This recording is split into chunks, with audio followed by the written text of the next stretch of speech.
Well, hello everybody, I am JayLeonardJ, and today I'm going to help you figure out which of these 4 MEE audio in-ear drivers is the right one for you. Well, back in January this year, all the boys went down to the Dominican Republic for a series of shows. Oh my gosh, that was an absolute blast. We didn't have floor monitors though. We actually used in-ears for all the monitoring for this show. And I figured before we left, instead of using our old monitors, let's try something a little bit different. I hooked up all the boys with a company from California called MEE Professional. They specialize in modular and really affordable in-ear monitors. We checked out their booth at NAMM, looked at all their different color options, faceplate options, had some impressions made of our ears, and spent a lot of time auditioning all the different models to figure out which of their drivers fit our instrument and needs the best. Luckily for me, I got my hands on all 4 of them, took them down with me to the Dominican Republic, spent a lot of time with them, and today I'm going to tell you which of these 4 models would probably suit your needs the best. At the top of their range, they have the MX4, which has 3 balance drivers and 1 subwoofer. Sonically speaking, it's probably their most even sounding from the bottom to the top of the frequency range. A nice amount of sparkle on the top and very even through the mids. I would even say, compared to the other drivers, it even feels kind of mid-dipped. Very, very good driver for people listening to the overall mix as a whole. So if you're a mix engineer, you're a sound engineer, you're a front of the house crew, or if you're just an audiophile that just wants to hear really pristine, clear, separated audio for your listening enjoyment, I'd probably go for this driver. Because of all of that, the keyboard player actually chose these drivers because he does a lot of synth-based stuff that go really, really low, and he also does a lot of percussive keyboard synth elements, which has a lot of those upper register trebles in them as well. Really, really cool driver. Up next is the MX3. It has 2 balance drivers and 1 subwoofer. Of the series, it definitely has more of a mid-frequency push.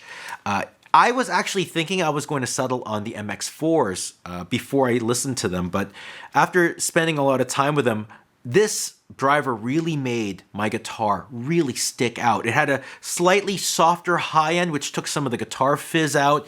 And because of that mid-voicing, I didn't get lost in the crunchiness of the bass and the cymbals on top. It just made everything just sounded very fat and in your face. If you're a lead instrument, like vocals or horns, guitars, stuff like that, I really think you would dig this driver.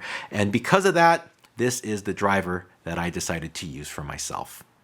The MX2 has 1 balance driver and 1 subwoofer, and I think the name of the game for this thing is low end. It has a very present, punchy, and articulate low end. For bass players and drummers, it really helps them lock in together because they could really hear the thump of that kick and the thump of that bass. If you're transcribing bass parts as well, you can hear it in your mixes. It's very easy to come up and hear what the bass is doing. As a listening in-ear, I probably wouldn't use these unless you were probably listening to something like podcasts or audiobooks, because maybe the upper end might be a little bit too soft. This is definitely made for a very specific purpose, and it is the driver that we picked for the drummer and the bassist in the band. Lastly, we have the MX1, which is the 1 driver option. It's supposed to have a very similar frequency response to the MX4. It's supposed to go for an even sound thing. Because the MX4 has more drivers, I found the MX1 is a little bit smoother, a little bit more glued together, kind of like when you put the compressor on the mix bus of your mix, it just kind of puts everything together. Obviously, you could interpret that sometimes as things being a little bit mushy. I found in most situations I preferred the MX4, even though the MX1 had a very pleasing kind of compressed sound to it. I would use the MX1 for, phone calls, podcasts. I would also use it for listening to streaming music like Spotify, iTunes, where the music's kind of compressed and you don't really need all the detail that you're going to get with the MX4.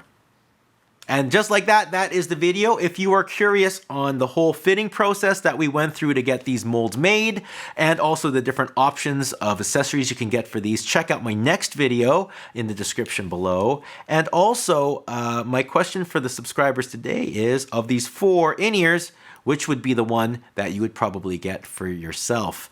Please check the links in the description below. Subscribe to the page if you haven't. That being said, I'll see you all soon. Take care and goodbye.